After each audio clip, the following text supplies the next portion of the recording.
Choosing to live a life that you love requires you to take risks. The risk may be to get out of your comfort zone, to leave behind everyone you know, and to question what you're familiar with, to step into an unknown territory. Breaking out of the status quo can be intimidating because it requires you to carve your own path instead of following the plan that's been laid out for you. But despite it all, if you still choose to follow that spark of curiosity and lead with your heart, I truly believe that you will be rewarded with a life that's full of purpose and the freedom to create the most beautiful story that is uniquely yours. I chose to take that risk with a one-way ticket to Portugal.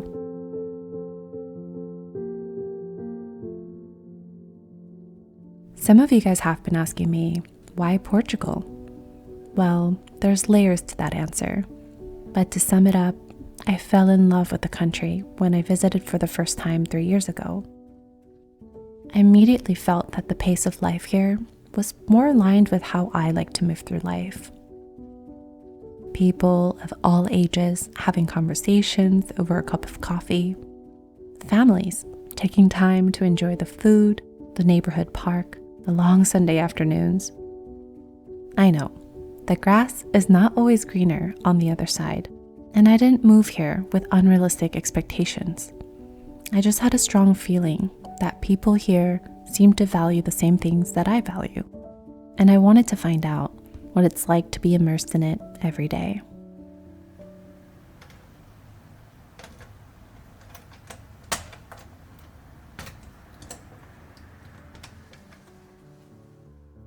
So, after months of being on the road, we finally made it to our new home. I was trying to piece together what this place looked like from just a few photos that I had, so seeing it for the first time in person felt quite surreal. Thankfully, we found a place that's already partly furnished, so all we had to do was just move in with our stuff.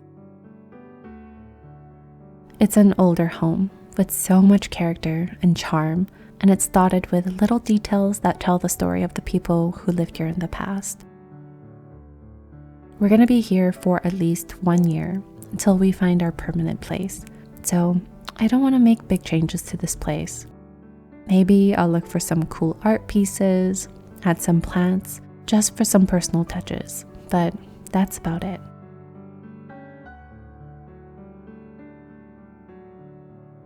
Welcome to our new place. I'm so excited to be here after months of being on the road and being at my parents' house.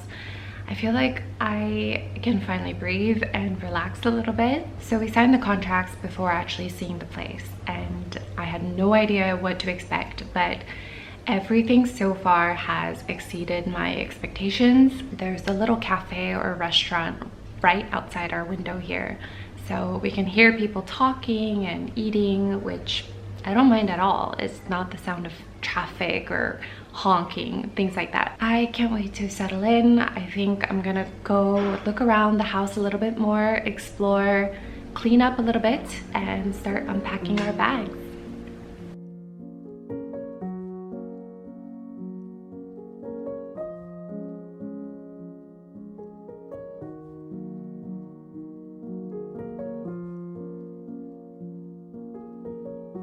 As you guys know, ever since we left Maui, we've been only living out of 5 suitcases between the two of us.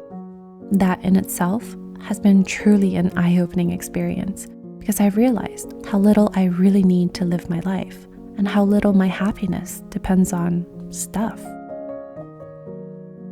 Sure, at times I miss the comfort of my own bed and the familiarity of all my stuff, but when it all went away, I adjusted to a new normal, and it didn't affect my quality of life as much as I thought it would.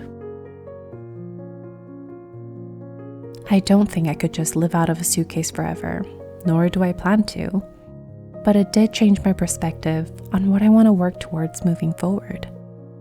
Instead of being swayed by society to buy cool things and have those things define me, I want to spend that money to do all the things that I've dreamt of doing and to build the life that I want.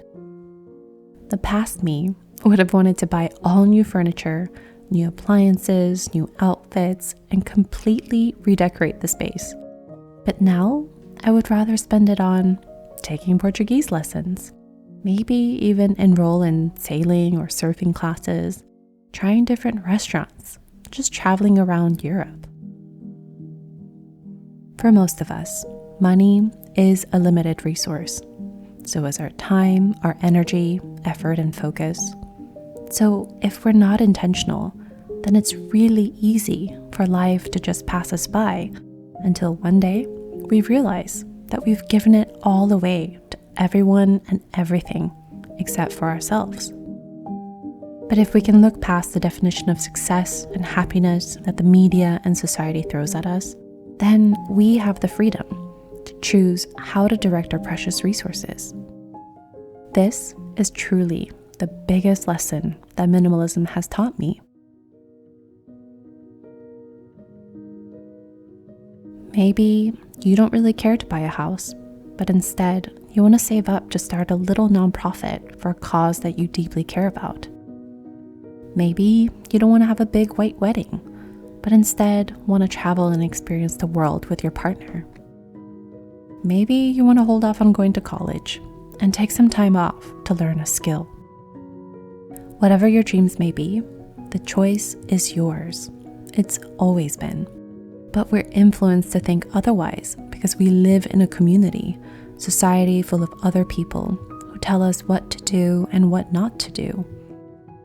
But as someone who tries to deviate from that path, if I can share just a little bit of my experience, I can tell you that those who don't really know you won't care, and those who love you will eventually come around and support you. It can be scary to find out that there might be no one in our lives who support our dreams, but I guess that's another risk that we have to be willing to take.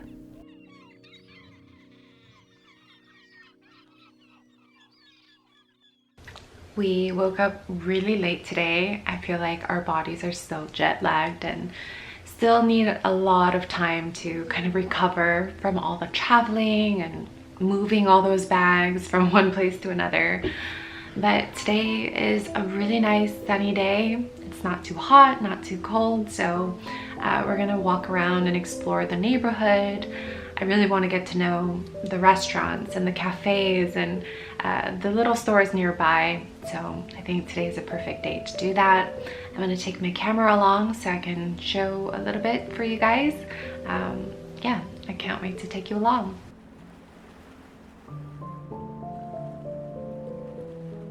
It's incredibly important to enjoy the simple and little things, like being able to see the beautiful details in our everyday life, finding contentment in the repetition, appreciating what we have instead of what we don't. This is slow living, and this perspective changed my life for the better, and I hope that it will for you. But don't forget that in the background of our everyday life, we have to simultaneously build a life that we actually want to live. I believe this is where slow living meets minimalism, and together creates a perfect balance between our reality and our dreams. So ask yourself, what am I actually working for? How can I use the resources available to me for the things that I value? And what am I willing to sacrifice to get there? I hope that these questions will spark an idea, or at least a little curiosity to lead you in the right direction.